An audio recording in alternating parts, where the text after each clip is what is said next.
Hello ચલો કેમ છો મજા મને તો આપણે હીરામોહન સ્કૂલનું 100% પરિણામ મળી ગયું છે 10મા ધોરણમાં. તો ચલો રિવ્યુ લઈએ 10મા ધોરણના વિદ્યાર્થીઓના વાલીનો. પેલા એવું હતું કે નહીં થાય, પણ રિઝલ્ટ જોયું ને તો આમ ફૂલ આનંદ આવે.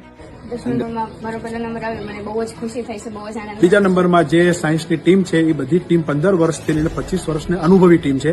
હું પોતે સંજય પટેલ કેમિસ્ટ્રીમાં છેલ્લા 25 વર્ષથી છું. સરસ ગૌરવની વાત છે આ તો, અને શિક્ષકોનો પણ એટલો સપોર્ટ છે, પ્રિન્સિપાલ સાહેબ અમારા જયેશ સાહેબ છે એમનો પણ એટલો સપોર્ટ છે. ધોરણ 10નું જે રિઝલ્ટ આવેલું છે હીરામોહન વિદ્યાલયનું, તો તમને કેવો અનુભવ થઈ રહ્યો છે?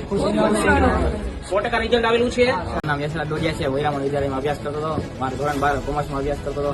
મારું આટલું સારું પરિણામ આવ્યું છે અને આનાથી વધારે મહેનત કરીને ખૂબ આવે. તો હવે આ બધા જ રિવ્યુ હીરામોહન સ્કૂલના તેજસ્વી તારલાઓના છે. જી હા ભાઈ, આ એ જ સ્કૂલ છે જ્યાં સુરેન્દ્રનગરમાં ધોરણ 10માં 100% પરિણામ મેળવ્યું છે. તો હીરામોહન વિદ્યાલયમાં એક સ્કીમ ચાલુ કરવામાં આવેલી છે. જે વિદ્યાર્થીઓને A1 ગ્રેડ મળેલ છે 10મા ધોરણમાં, એ લોકોને 11th કોમર્સ અને 11th આર્ટ્સમાં 50% સુધીનું ડિસ્કાઉન્ટ મળી જવાનું છે. તમે રાહ કોને જોવો છો? અત્યારે જ પહોંચી જાઓ હીરામોહન વિદ્યાલયમાં અને કરાવો તમારા બાળકનું એડમિશન.